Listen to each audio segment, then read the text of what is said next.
Amal Unbound, Chapters 25 and 26, read for you by Mrs. Shoemaker. Chapter 25. I stepped into the garden as the sun was rising. Flecks of pink and violet streaked across the sky. I'd spent another night pressing Nazarene Baji's head. She was finally asleep when I slipped out, the dark eye mask covering her face. My own eyes burned from exhaustion. Nabila's words kept playing in a loop in my mind since yesterday. A gray sparrow landed steps from my feet. Safa used to chase any bird that dared to land near our house. Omar teased her with a reward if she ever caught one. Until now, I didn't realize how memories clumped together.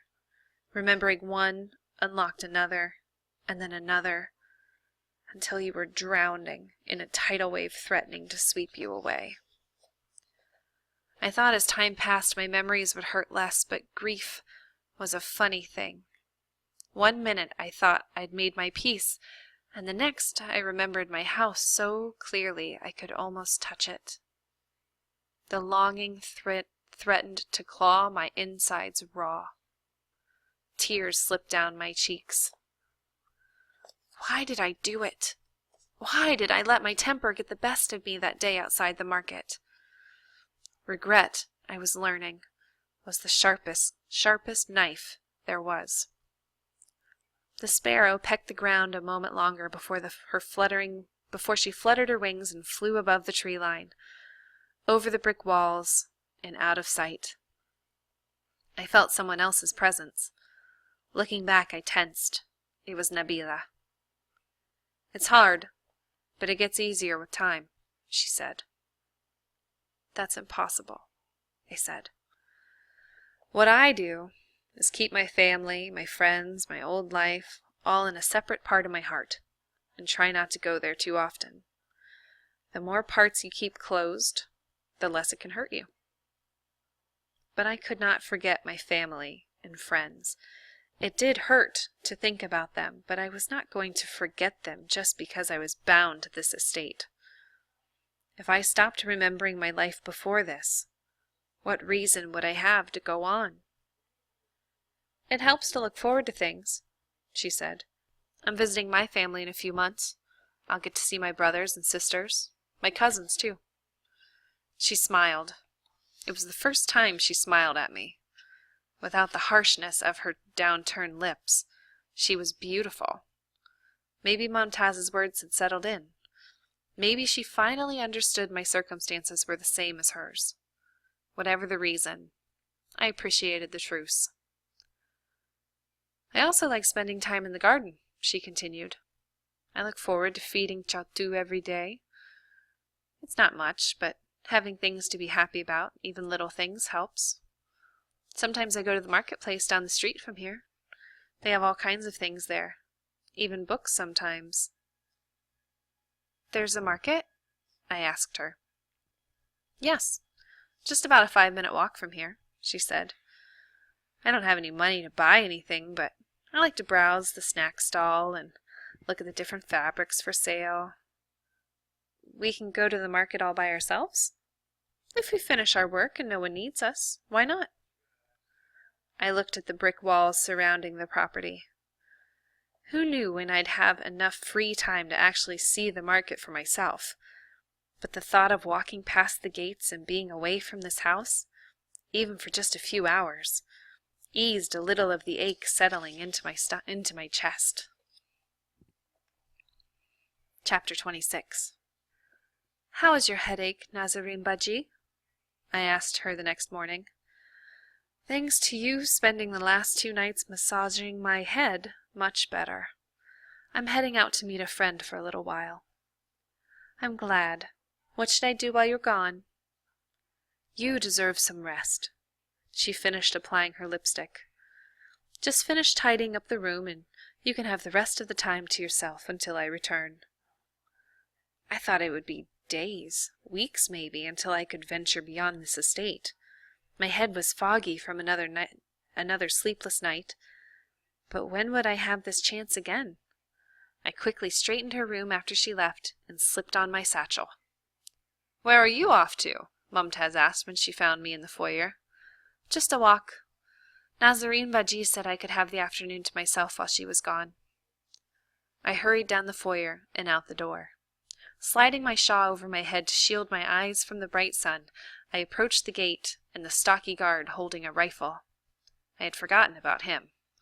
I edged closer to explain myself, but before I could even say a word, he wordlessly swung the gate open. All this time I thought he was here to trap me inside, but it was I who decided I could not leave.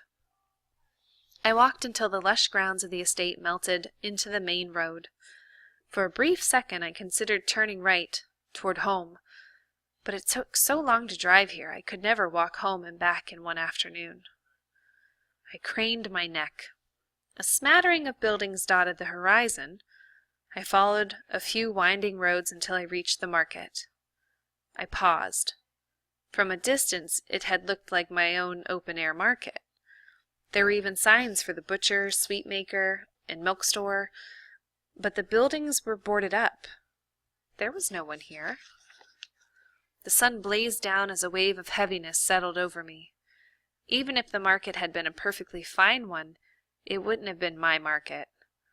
It wouldn't have been Shakut selling fruit. There'd be no Seema, no Hafsa, no Safa. I walked past a block of brown and gray slab homes. No children played outside. No women sifted lentils or dusted rugs. A faded newspaper lay crumpled next to a front stoop. I edged over and read the date. It was 2 years old. I remembered the rumors about Hazarabad, the village Fazia had said Jawad Sahib had personally destroyed. I hadn't fully believed them. Until now. I tried to hurry back the way I came, but the road I took ended at a blackened field. Skeletal orange groves filled the landscape. By the time I found my way out of the maze of streets and alleyways, perspiration soaked my clothes and tears blurred my eyes. It was the strangest thing to see the Khan estate and feel relief. Stepping into the foyer, I felt the welcome blast of cool air. Then I heard Jawad yelling. His voice echoed down the hallway. This was the first time I'd ever heard him yell. His quiet, penetrating glare was intimidating enough, which is why hearing his voice echo off the marble now made me cringe. Poor Bilal. Working for such a man couldn't be easy. Then I heard a high-pitched sound, like an injured kitten. Inching closer, I saw Nabila. She was in the dining room, and Jawad Sahib towered over her. "You helped her run away!" Run away? I had nothing to do with it, I swear. Jawad Sahib lifted his hand. He was going to hit her. He was going to hit her because of me. "Wait!" I cried out. "Don't!" Jawad Sahib's eyes widened when he saw me. "Where were you?" He walked toward me. "The market," I managed to say. "I got lost coming back." "What market? There's no market. You dare lie to my face!" he shouted. "I know that now," I trembled. "I came back as soon as I could. I wasn't running away." "Are you a guest in my home?" His voice vibrated through my body as the realization dawned on me. Nabila had played me again. She spun me a tale, and I believed every word.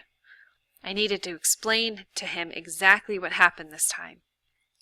But before I could respond, Jawad Sahib did. Until that moment, I had never knew a slap had a taste.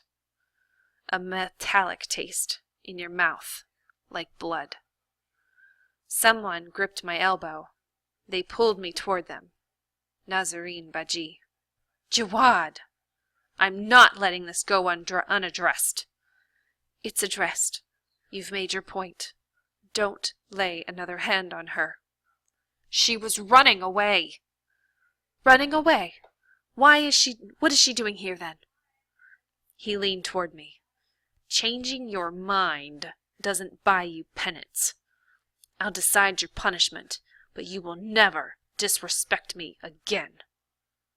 He walked away without another word. Didn't he understand? Wasn't this, my being here, punishment enough?